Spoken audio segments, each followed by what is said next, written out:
TV8 ekranlarında 8'de sağlık kaldığı yerden devam ediyor.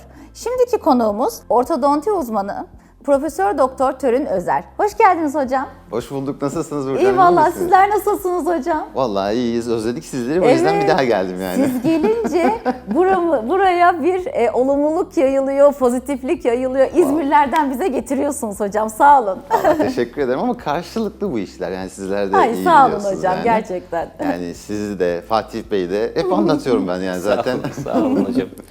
Hocam bir ortodonti uzmanı olarak ortodontik tedavilerin amacı nelerdir diyerek ilk sorumuza bir başlayalım.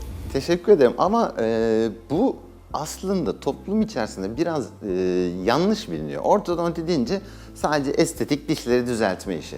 Ama aslında öyle değil.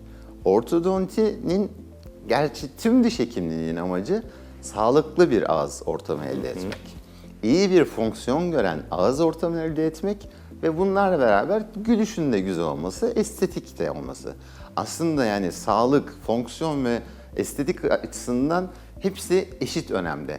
Birisi birinden daha fazla önemli değil. Ve bunların hepsini beraber sağlamak lazım.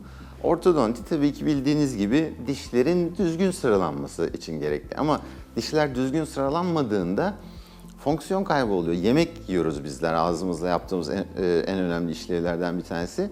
Yemekleri tabii biz besinleri iyice ezemediğimizde besinler daha büyük kalıyor ve bu mideye daha fazla bir mesai harcamasını sağlatıyor. Ne oluyor? Yani genç yaşlarda önemli değil ama 60'lı 70'li yıllarda hepimiz birer işte mide ilacı kullanan insan oluyoruz. Bunun nedenlerinden bir tanesi ağız fonksiyonunu tam yapmadığı için. Yani bir yerde bir şey varsa, herkes görevini tam yaparsa o zaman yorulmayız. Makine tıkır tıkır işler hocam. Makine tıkır tıkır işler ama bir yerde bir aksaklık varsa onu o anda teşhis edemezseniz daha sonra 20 yıl sonra bu başınıza gelir. Evet. Yani ve ciddi bir şekilde iyi fonksiyon görebilmesi için de dişlerin sağlıklı olması lazımdır. Bu diş eti sağlığından dişin sağlığına kadar. Ve bunu sağlayabilmek için de bizde mesela ülkemizde en büyük eksiklik, her zaman söylüyorum, diş fırçalama alışkanlığını çocuk yaşta Maalesef çocuklarımıza kazandırmamız lazım. Yani ben elimden geldiğince çocuklara ortodontik tedavi yapmadan önce oturuyorum, diş fırçalamayı anlatıyorum. Bazen günde 20 kere anlattığım oluyor. Artık öyle bir şey ki makine gibi anlatıyorum yani. Evet. Aslında hocam bir anlamda ortodontiye şu gözle de bakılabilir. Koruyucu diş hekimliğinin temel basamağı belki de çocukluktan başlayan, evet. çünkü hani bu çocuk ileriki yaşlarında belki diş kaybına sebep olmayacak, dişle ilgili sıkıntı yaşamayacak. Yani baştan çözüm almış oluyor. Evet, yani çocuk diş hekimi arkadaşlarım kızacak bana ama Evet. Onlardan çok biz gerçekten ortodontik tedavimizin başarılı olabilmesi için diş fırçalamaya çok önem veriyoruz. Yani bizim için diş fırçalamayan birisi ortodontik tedavi hak etmiyordur. Ortodontik tedavi mutlaka bir şeyin karşılığında biz yapıyoruz. O da istediğimiz şey diş fırçalamak, zaten ne kendisi kadar için basit bir önemli şey. olan bir El şey yıkamak aslında. gibi hocam. Tabii Elini ki, de aynen. yıkama, o zaman dişini de fırçalama gibi bir şey. Ama anne baba, ben hep böyle öğretirim çocuklarıma da, elini yıkamıyorsun o zaman derim. Öyle pis kalsın derim. Anne baba fırçalamıyorsa, anne babadan görmüyorsa emin olun çocuk yapmıyor. Siz çok güzel bir şey söylemiştiniz bir önceki programda. Babam diş hekimi olduğu için ben de şu an çok mutlu ve aşkla yapıyorum diye. Aynı şekilde görerek ilerlediniz. Tabii İdoldür ilk babalar, anneler. Yani evet. Öyle değil mi? Evet. Bence siz seyircilerimize anne babalar ilk önce fırçalasın, sonra çocuklar zaten onlardan görerek yapıyorlar deyin hocam. Ya gerçekten öyle. Bazen şey oluyor, işte bir çocuk geliyor, muayene ediyorum. Dişlerini fırçalamamışsın diyorum. Anne baba dürtüyor. Bak demedim mi ben sana, Bak, demedim demedim. mi ben sana? Çocuk da kalkıp kaldırıyor kafayı. Sen de fırçalamıyorsun diyor. O zaman tabii işte bir şey oluyor. Diyorum ben neyse. Bundan öncesi önemli değil. Artık Bugünden bugün itibaren. milat.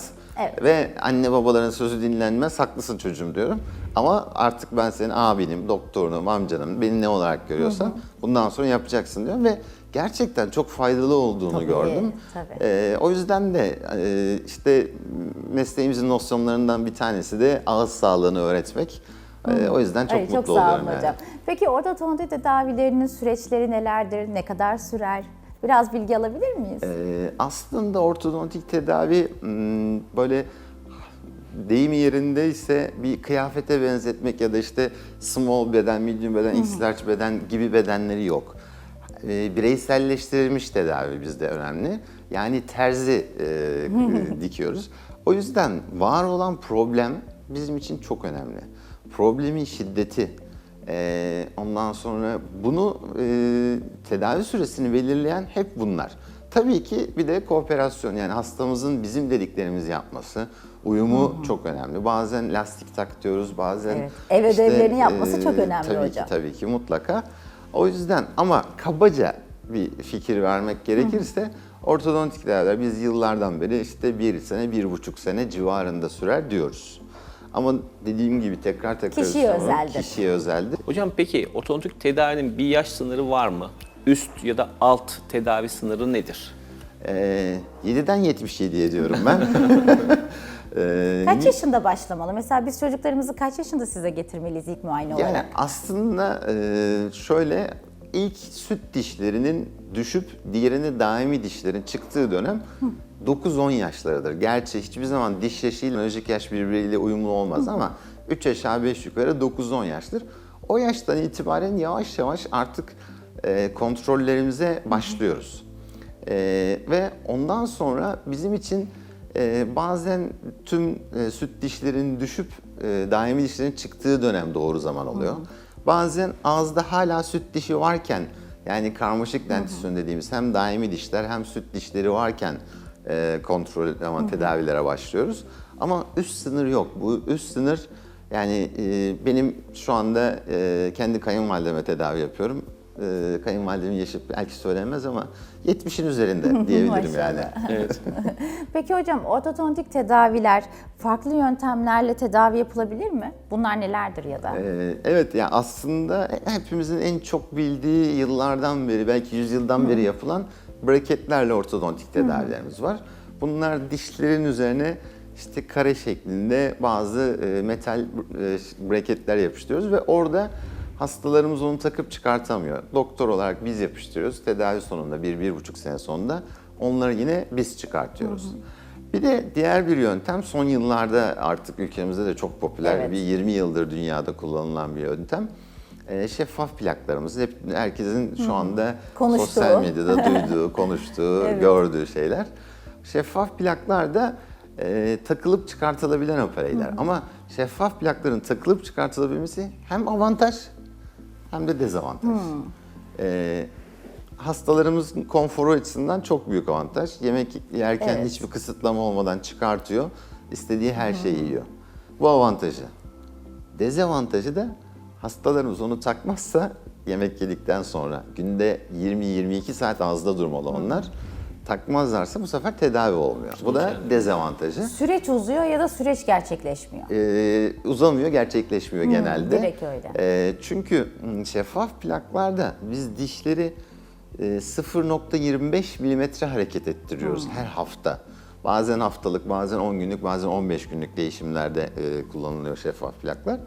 Ama dediğim gibi onu takmadığında, tedavi bir yerden bir kesildiğinde bir sonraki plak zaten uymuyor ağza. O zaman da sıkıntı çekiyor, bu sefer takmıyor. Tabii, ve en başa dönmek gerekiyor. Tekrar işlemleri O zaman en baştan çok başlatmak görev gerekiyor. burada ev ödevi olarak hastaya düşüyor. Tabii ki. Yani ben zaten hastalarıma özellikle diyorum, bunu 20-22 saat takacaksın. Takmazsan suç bende değil, sende. Bunu bil. Şu ana kadar Allah'a şükür hiçbir sorun olmadı hastalarımda. Ama önemli olan tek şey şu, bunu oturup hastaya doğru düzgün anlatabilmek. Evet. Çünkü karşımızdaki yaşı küçük de olsa, 52 yaşında da olsa önemli değil. Önemli olan bunu anlatabilmek.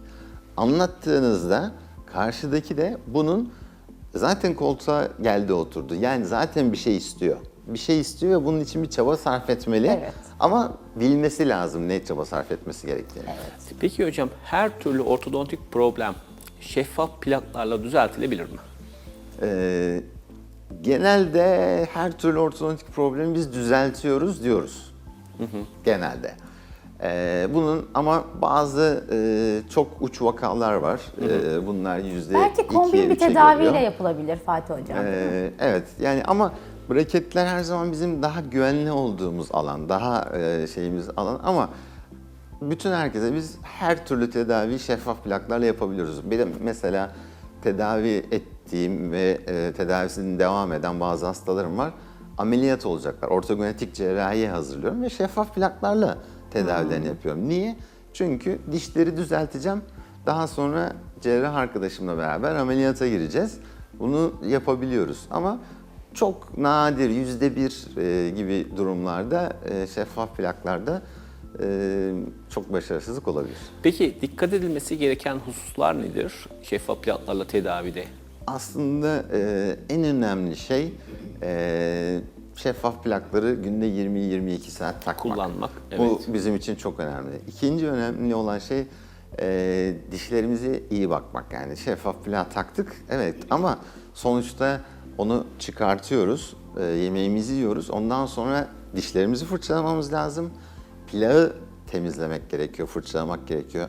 Plak ağızdayken bir şey yememiş olsak bile aşağıda bizim görmediğimiz bakteriler var, mikroorganizmalar var. Evet.